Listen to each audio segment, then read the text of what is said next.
So I don't know if you've been following this story emerging out of Saudi Arabia about a woman who was captured on film walking through a heritage site wearing basically what they're calling a mini skirt and a crop top.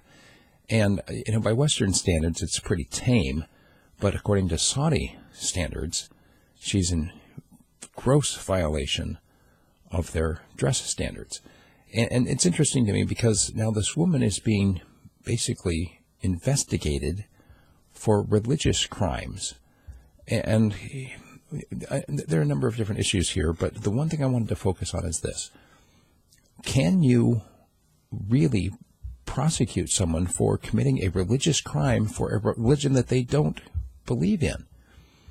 I mean, look, if you go to the same church as someone and that person in that church is not behaving the way you think they ought to, then I think you certainly have a right to expel them from your church. But to bring them up on criminal charges for something which really just comes down to a matter of, I'm not going to behave the way you think I ought to, well, this raises a whole number of questions about conduct in general.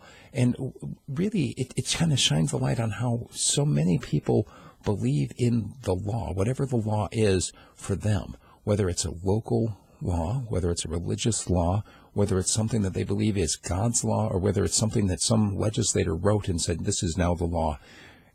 People believe that somehow they have a right to punish others for doing something that they disagree with.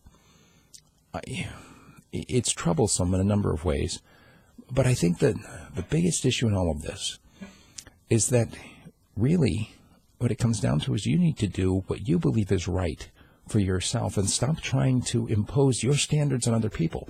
If you want to try to convince someone to come into your fold and to behave the way that you want them to, and in a way that you believe glorifies your God or whatever, that's fine.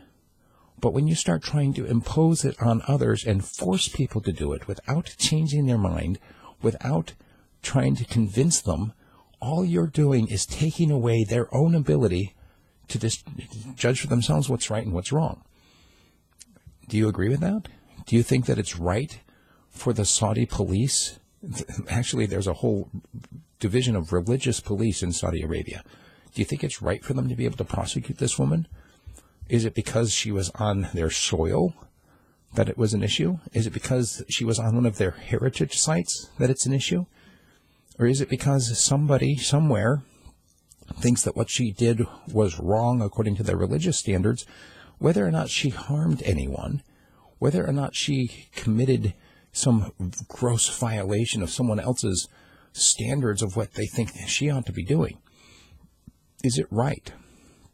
This is the biggest question that I think that we've lost this idea of right and wrong, and now everything comes down to who has the power to prosecute others, and whoever it is that has that power, they get to write the rules, and then they get to do what they want to people. Now, Saudi Arabia, I'm certainly glad it's not my country, but even here in my own country, I've got to tell you, there are quite a number of people who are pursuing the same kind of thing. Look at marijuana, for instance. I don't smoke marijuana. I have no desire to smoke marijuana, but I support the right of other people to do it if they want to. Look, it doesn't affect me. I'm not concerned that I'm going to be drawn into your behavior because I have my own set of standards. I have my own internal compass which tells me what's right or wrong. And I don't need someone else to step in and say, I'm not going to allow you to do that. Right now, we've got an issue here in the United States, of course, where the federal government still believes that marijuana is a drug that needs to be regulated, where here in Alaska, the people have decriminalized the recreational use of marijuana.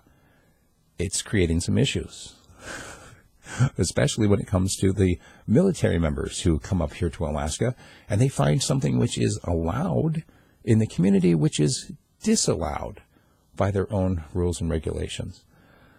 It'll be interesting to see where all of this goes. I wonder if the United States is going to come up with their own religious police. Maybe we already have. If you'd like to engage me in this topic, send me an email, steve@radiofreespeech.com. I'd be happy to respond.